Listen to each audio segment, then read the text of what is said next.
So hello everyone, this is Priyanshu. मैं सभी का स्वागत करता हूँ एक बार फिर हमारी यूट्यूब चैनल पे कुछ सीखना पे। तो आज हम बात करने वाले हैं, जैसे कि आप थंबनेल देखा होगा कि मैंने उसमें बताया रखा है कि इस बार 2023 की काउंसलिंग में पूरे रूल्स एंड रेगुलेशन चेंज हो जाएंगे। कोई भी मॉप अप राउंड नहीं होगा। तो क्या सिनेरियो होने वाला है इस साल आपकी 2023 की काउंसलिंग में? क्या रूल्स चेंज हुए हैं? कौन सी ऑफिशियल नोटिफिकेशन आ गई जिससे मैं ये कह रहा हूँ कि आपके रूल्स चेंज होते हुए दिखाई दे रहे हैं? क्या ये सच में हुआ है या फिर एक फेक न्यूज़ है जो कि वायरल हो रही है इस समय?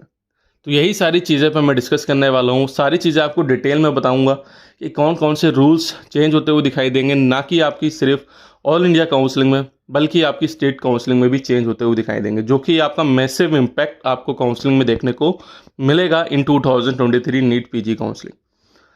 सारी चीज़ें डिटेल में समझिए, तभी आप अपनी इस बार काउंसलिंग में अच्छे से सीट ले पाएंगे, वरना आपको बहुत इशू क्रिएट होते हुए दिखाई देगा इस बार। क्योंकि लास्ट ईयर के बेसिस पे जो आपके रूल्स चेंज हुए थे फॉर ब्लॉकिंग, बट इस बार तो पूरा सिनेरियो ही चेंज होते हुए दिखाई देगा आपको। कैसे क्या होना है मैं सारी चीज़ें डिटेल में बताऊंगा। कैसे कहाँ से ये इन्फॉर्मेशन हमको प्रोवाइड हुई है वो भी आपको मैं बताऊंगा। तो वीडियो शुरू करने से पहले बता दूं, जो कोई भी हमारे चैनल पर नया है प्लीज़ हमारे चैनल को सब्सक्राइब कर लीजिए, क्योंकि ऐसी इन्फॉर्मेटिव वीडियोस अपडेट्स आपको रिगार्डिंग नीट पीजी 2023 आपको हमारे चैनल पर मिलेंगे। साथ ही साथ अगर आपने हमारा टेलीग्राम चैनल ज्वाइन नहीं किया तो प्लीज़ उसे ज्वाइन कर लीजिए, क्योंकि जो भी कोई फर्दर इन्फॉर्मेशन होती है रिगार्डिंग नीट पीजी 2023, कोई भी नोटिफिकेशन आती है, कोई भी स्टेट की नोटिफिकेशन आती है, अपडेटेड फीस स्ट्रक्चर आते हैं किसी भी स्टेट के या डीम्ड मेडिकल कॉलेज के, तो वो आपको यूट्यूब के माध्यम से बताना बहुत ही मुश्किल है। उसके लिए एक प्रॉपर टेलीग्राम चैनल बनाया हुआ है, जहाँ पर आपको सारी चीज़ें, सारे अपडेट्स आपको 1 बाय 1 देखने को मिलेंगे, और जो भी हमारी वीडियो रहती है वो आपको सबसे पहले आपको देखने को मिल जाती है वहाँ से। तो प्लीज़ उसे ज्वाइन कर लीजिए, लिंक डिस्क्रिप्शन में दी हुई है। एक डिस्कशन ग्रुप है, एक हमारा मेन चैनल है, मेन चैनल जरूर ज्वाइन कर लीजिए, वो आपकी लिंक सारी चीज़ें डिस्क्रिप्शन में मिल जाएगी। बाकी आप पेड सर्विसेज लेना चाहते हैं, पेड काउंसलिंग करवाना चाहते हैं हमारे थ्रू, तो उसके लिए एक नॉमिनल फीस है, वो आपको पे करनी पड़ेगी।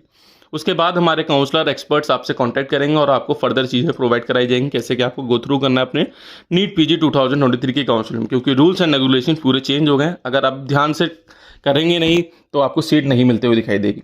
तो चलिए शुरू करते हैं, जो हमारा मेन टॉपिक है रूल्स एंड रेगुलेशन के रिगार्डिंग। सबसे पहले हम बात करने वाले हैं कि ये हमको कहाँ से पता चल रहा है कि आपके रूल्स इस बार चेंज होते हुए दिखाई देंगे, क्योंकि कोई भी ऑफिशियल ऐसी नोटिफिकेशन नहीं आई है एमसीसी द्वारा जो पब्लिश करी गई हो, जिससे हमने ये कह सके कि आपकी जो नीट पीजी की काउंसलिंग इस बार पूरी चेंज होते हुए दिखाई देगी ऑल इंडिया की, साथ ही साथ स्टेट कोटा की। तो देखिए, जैसे कि आपको मालूम होगा कि साइड बाय साइड आपकी नीट यूजी की काउंसलिंग चल रही है, उसी की जो प्रोस्पेक्टस आए हुए हैं आपके एमसीसी के द्वारा नीट यूजी की, उसमें सारे रूल्स एंड रेगुलेशन लिखे हुए हैं, जो कि आपके लास्ट ईयर के रूल्स एंड रेगुलेशन से पूरे डिफरेंट है। तो इसी हम ये अंदाज़ा लगा सकते हैं कि आपकी नीट पीजी में अभी चांसेस हैं कि सेम रूल्स एंड रेगुलेशंस आपके आएंगे, और अगर वो आते हैं तो कौन कौन से चेंजेस और कौन कौन से नए रूल्स इसमें एड ऑन किए गए हैं, वो मैं सारी चीज़ें आपको बताने वाला हूँ इस वीडियो में।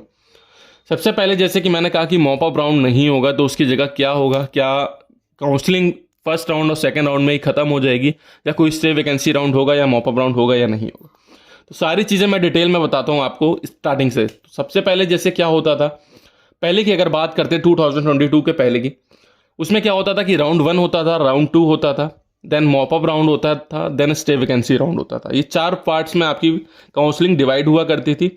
लास्ट ईयर की अगर बात करते हैं तो उसमें भी आपको राउंड 1 और राउंड 2 में सीट अगर मिल जाती थी तो आप हट जाते थे काउंसलिंग से, एमसीसी की, ऑल इंडिया कोटा की, या फिर हम बात करते हैं स्टेट कोटा की। अगर आपको सेकंड राउंड तक आपको काउंसलिंग में कोई भी सीट मिलती है तो वही आपकी परमानेंट सीट होती थी और आपको अलॉट हो जाती थी। मॉपअप में आपको वही बच्चे जाते थे जो बच्चे ने अपना रजिस्ट्रेशन पहले से किया रखा था, या फिर जिनको अभी तक सीट नहीं मिली थी, वही बच्चे पार्टिसिपेट करते थे मॉपअप राउंड की काउंसलिंग में। ये चीज़ें, ये रूल्स एंड रेगुलेशन 2022 में इंप्लीमेंट हुए थे। बट अब इस बार क्या हो रहा है, ये सारी चीज़ें, सारा सिनेरियो पूरा डिफरेंट हो चुका है। सिनेरियो अब ये है कि जो फर्स्ट राउंड है वो जो आपकी फ्री एग्जिट होती है, सबको पता है, ये पहले भी होती थी और अब भी इस बार भी है। लेकिन सेकेंड राउंड और थर्ड राउंड में पूरी चेंजेस आते हुए दिखाई देंगे। फर्स्ट राउंड में जैसे कि अगर आपको सीट मिल जाती है और आप सीट लेते हैं, फिर अपग्रेडेशन में जाते हैं, तब जाके आप सेकेंड राउंड में पार्टिसिपेट करते हैं और आपकी सीट अपग्रेड हो जाती है। अगर हो जाती है तो वो आपकी सीट कंफर्म सीट हो जाती है, ठीक है, वो सीट आपको मिल गई।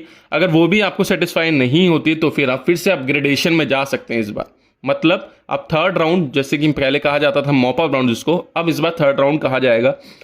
फर्स्ट राउंड में सीट मिली, अपग्रेडेशन में गए, सेकंड राउंड पे आए, सेकंड राउंड पे सीट मिली, अपग्रेडेशन पे गए, थर्ड राउंड पे आ गए। थर्ड राउंड आपका आखिरी राउंड रहेगा, इसके बाद आप अपग्रेडेशन नहीं कर सकते हैं। यह जो भी आपकी मॉपअप के बाद मॉपअप में सीट मिलेगी या थर्ड राउंड में सीट मिलेगी वो आपकी परमानेंट सीट होगी। चाहे अगर आप राउंड 2 में अपग्रेड होते हैं, अपग्रेड होकर आपको कोई कॉलेज मिला राउंड 2 में, फिर से अपग्रेड किया आपने, आपको सेटिस्फाई नहीं हुआ उस कॉलेज से, फिर से आप अपग्रेड करके सेकंड राउंड पे गए, थर्ड राउंड पे गए सॉरी, लेकिन इस बार अपग्रेड नहीं हुआ तो वही कॉलेज जो आपको मिला है वही आपका कंफर्म कॉलेज रहेगा, पहली चीज़। दूसरी चीज़ अगर मैं बात करता हूँ, जैसे कि आपको फर्स्ट राउंड में कॉलेज मिला, उसको आपने अपग्रेड किया, सेकंड राउंड में गए आप, लेकिन वो कॉलेज अपग्रेड नहीं हुआ आपका। अगर वो कॉलेज अपग्रेड नहीं हुआ है आपका तो वो आपका परमानेंट कॉलेज हो चुका है, वही कॉलेज आपको लेना है अगर लेना चाहते हैं तो। नहीं लेना चाहते हैं तो आप जो भी आपने फीस अपनी सबमिट करी है, चाहे आप गवर्नमेंट के लिए देख रहे हैं आप डीम्ड के लिए देख रहे हैं, तो 2 लाख रुपए अगर जमा किए हैं तो वो आपकी सिक्योरिटी मनी फॉरबिडन हो जाएगी, ठीक है। ये चीज़ क्लियर कर दीजिए। फिर से इस बार राउंड 3 में आप फ्रेश रजिस्ट्रेशन करके राउंड 3 की काउंसिलिंग में पार्टिसिपेट कर सकते हैं। ये चीज़ ध्यान रखिए क्योंकि ये मेन रूल है आपका। फर्स्ट राउंड में अगर सीट मिली, अपग्रेडेशन में गए, अपग्रेड नहीं हुई तो वो सीट आपकी परमानेंट हो गई है। लेना चाहें तो ठीक है, नहीं लेते हैं तो आपकी जो सिक्योरिटी मनी है वो फॉरबिडन हो जाएगी और सेकंड थर्ड राउंड में जब जाएंगे तो आपको फिर से फ्रेश रजिस्ट्रेशन करना पड़ेगा। पहले फ्रेश रजिस्ट्रेशन नहीं होता था, इस बार फ्रेश रजिस्ट्रेशन होगा मॉपअप राउंड में भी और आपका स्टे वैकेंसी राउंड में भी। बट ये एक चीज़ और समझ लीजिए, जो आपका पहले मॉपअप राउंड हुआ करता था उसमें जैसे कि सीट मिलती थी तो वही आखिरी सीट होती थी आपकी, सेम इसमें भी वही चीज़ है। अगर जो मॉपअप राउंड में या थर्ड राउंड में जो सीट मिलेगी वही आपकी आखिरी सीट होगी।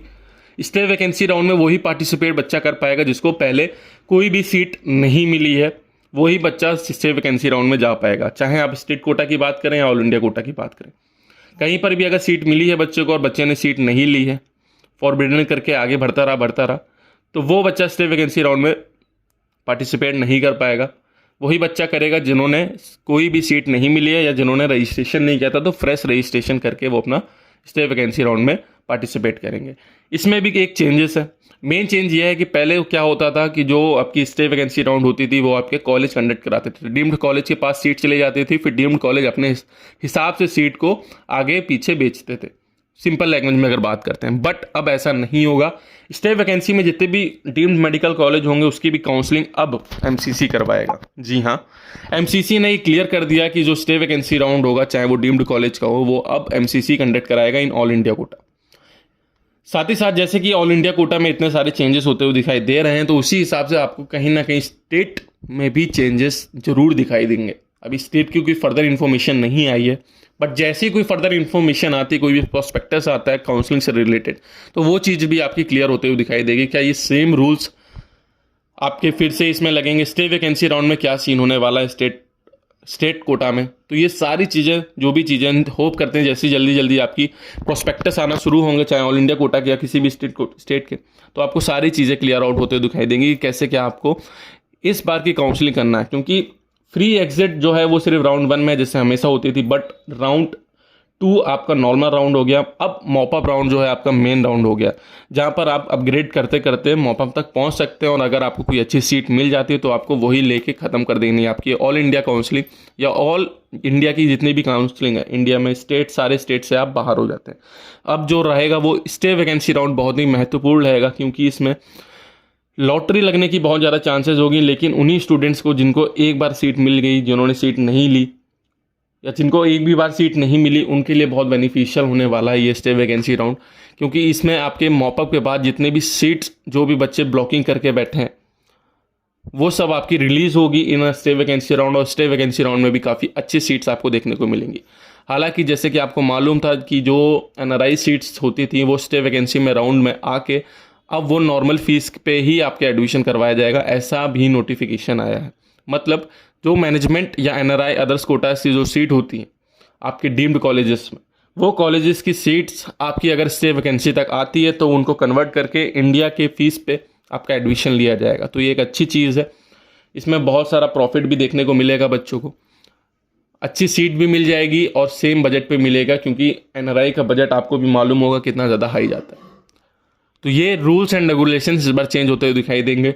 होप करता हूँ मैंने सारी चीज़ें डिटेल में बता दी। अगर कोई भी फर्दर डाउट्स होगा या नोटिफिकेशन का वेट करिए, जैसी आपकी नोटिफिकेशन आती है ये सारे डाउट्स भी आपके क्लियर आउट होते हुए दिखाई देंगे। तो आज की इस वीडियो में बस इतना ही। होप करता हूँ वीडियो इन्फॉर्मेटिव रही, तो प्लीज़ इसे लाइक करें, शेयर करें, चैनल सब्सक्राइब करना ना भूलें। धन्यवाद।